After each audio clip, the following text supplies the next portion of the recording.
Derrière les maladies, derrière beaucoup de maux, il y a des esprits impurs. C'est pourquoi pour guérir beaucoup de malades, Jésus chassait les démons. Les démons sont cachés derrière la plupart des maladies. Alléluia. Et la Bible dit que lorsqu'un esprit impur est sorti, il va chercher un endroit de repos. Donc les esprits impurs aiment se reposer. Donc si un démon demeure dans ta vie, c'est que il était au repos. Le démon de la pauvreté, le démon des maladies qui te fatiguent, c'est parce qu'il trouve du repos. Il dort, il se relaxe. Et qu'est-ce qui le repose? Ce sont les raisonnements, les forteresses. Est-ce qu'on est ensemble? La Bible dit, depuis le temps de Jean-Baptiste jusqu'à maintenant, le royaume des cieux est forcé. Ce sont les violents qui s'en emparent. Regarde, quand tu fais une dépression, quand tu es triste, il y a un démon de tristesse derrière cela. Et il est au repos parce que tu trouves raisonnable qu'il soit là. Et tu as dit, c'est normal. Avec ce qu'il m'a dit, j'ai raison d'être triste. Un esprit de tristesse entraîne un esprit de timidité. Un esprit de timidité paralyse tous tes dons, tout ton potentiel. L'apôtre Paul dit à Timothée, car Dieu ne nous a pas donné un esprit de timidité,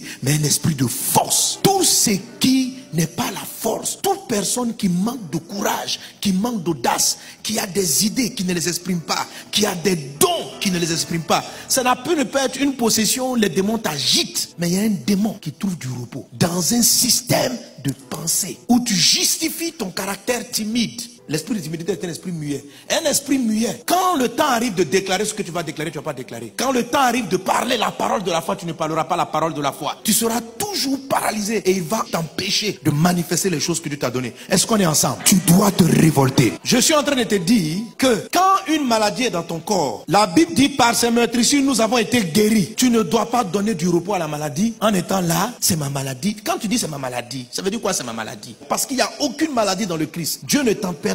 Donc Dieu peut pas aider la maladie. Mais dès l'instant où tu finis par lui trouver une excuse, ça s'appelle un raisonnement. Un démon trouve du repos lorsqu'il arrive à exprimer sa nature sans que personne ne lui dise que c'est pas bon. Lorsqu'un homme est méchant et puis il estime qu'il a le droit d'être méchant, le démon trouve du repos parce qu'il est là pour être méchant. L'esprit de la calomnie trouve du repos chaque fois que tu es en train de commérer, de faire des commérages sur des personnes. Tu dois te révolter contre tout ce qui est contraire à la parole de Dieu. Alléluia. Le combat spirituel ne doit pas être fait selon la chair.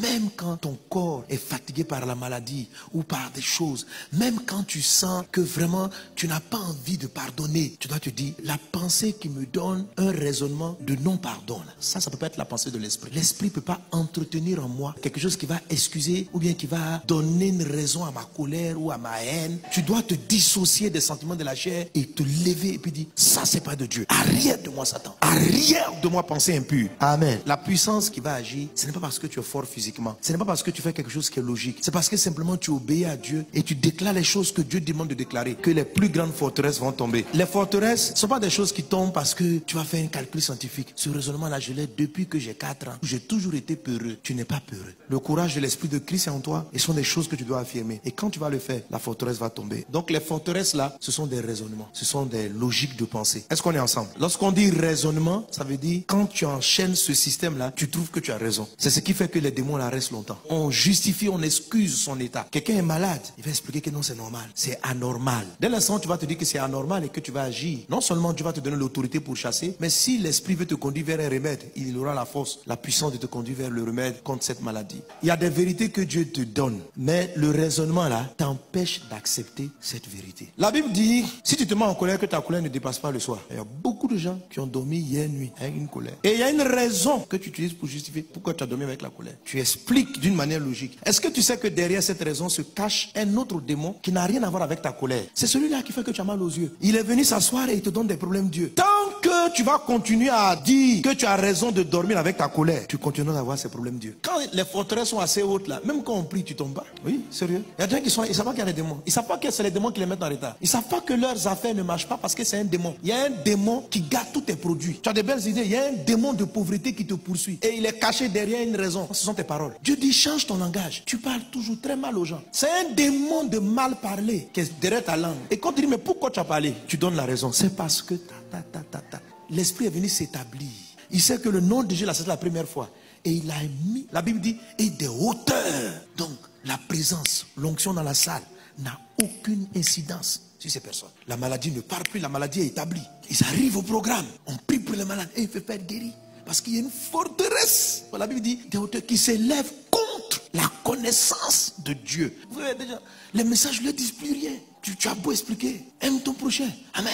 Yes, parce que tu as raison. Mais ils ont vraiment l'impression que ça ne les concerne pas. Ils sont vraiment convaincus que ça concerne le voisin. C'est-à-dire, il ne se rend même pas compte que Dieu est en train de lui parler. Il y a un mur qui s'élève contre tout ce que Dieu dit. Et derrière ça, des mondes de pauvreté, des mondes de maladie. Elle ne sait pas, il a un diabète, hypertension qui ne finit pas. Jésus guérit. C'est ce que Jésus est en train d'expliquer. Il dit, si le Fils de l'homme vous a franchi, vous serez réellement libre. En fait, on en vient à se poser la question, est-ce que la liberté de Jésus est réelle? Mais en fait, elle est réelle, c'est parce qu'on ne peut pas accepter toute la Bible. C'est parce que quand les esprits partent, les trucs, c'est qu'ils sont revenus après. Donc, le début de la vraie vie chrétienne du frère, là, ces 3 premières années, les démons étaient dehors. Mais au temps de la réclamation, ça veut dire au moment où l'esprit qui est parti dans les lieux arides, il s'est promené.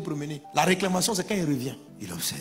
Il voit quelqu'un qui ne prie pas. Il voit quelqu'un qui n'accepte pas la parole de Dieu. Il voit quelqu'un qui est un peu léger. Une maison vide. Et puis elle est ornée. Il dit yes. Mais ce gars-là est dangereux. Toujours, il fréquente les églises. Il est toujours au nom de prière. Ça, je ne dois pas rentrer encore moi seul. Je vais faire un plan. Et il repart. Quand il trouve un démon de son même niveau, il dit non, pas toi. Un démon inférieur à lui, pas toi. Il va chercher le costaud. Il dit, toi là, tu as quoi? Moi, je m'appelle diabète degré temps.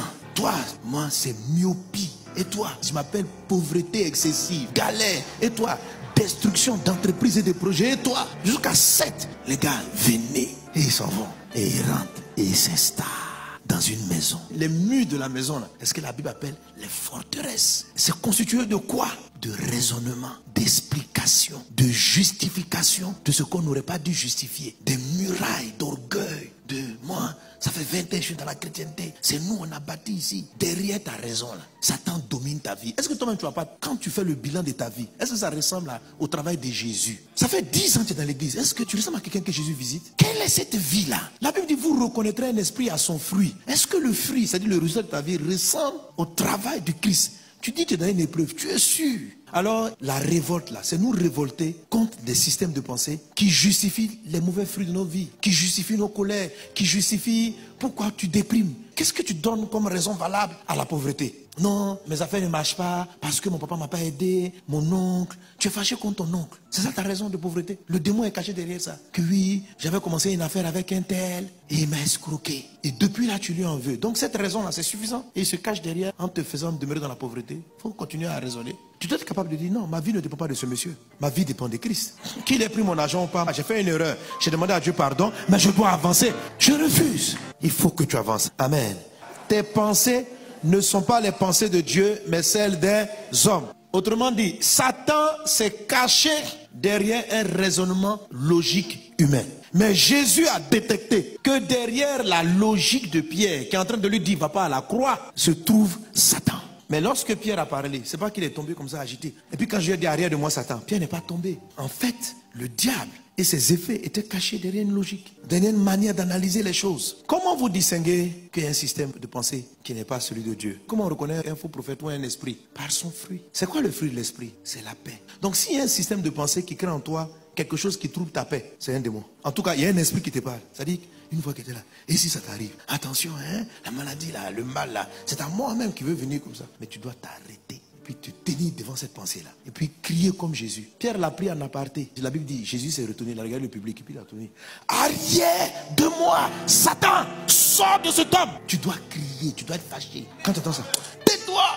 Bon, si tu es dans le bus, il ne faut pas trop crier comme ça. Les gens vont commencer à croire que tu es fou. Est-ce qu'on est ensemble? Voilà, ce n'est pas dans le cri, mais c'est dans le cri intérieur. Je refuse ces pensées. Ça, elle n'est pas de Dieu. Pourquoi? Parce que ça trouble ta paix. Dieu n'est pas un troubleur. Ok?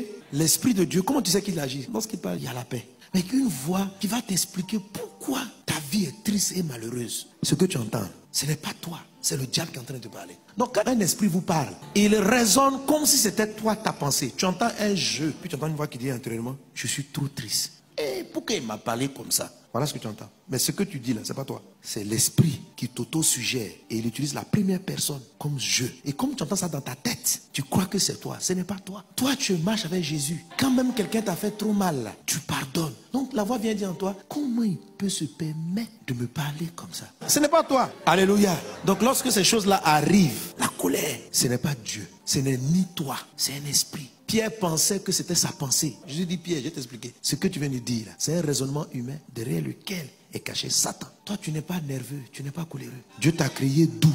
et tu es né de nouveau. Tu es quelqu'un de très bon. Mais il y a une voix qui te dit d'être méchant. Tu dois lui résister en face. Il y a une voix qui t'explique pourquoi il faut être jaloux. Il y a une voix qui t'explique pourquoi tu dois vivre dans l'impudicité. Pourquoi tu dois commettre l'adultère. Pourquoi?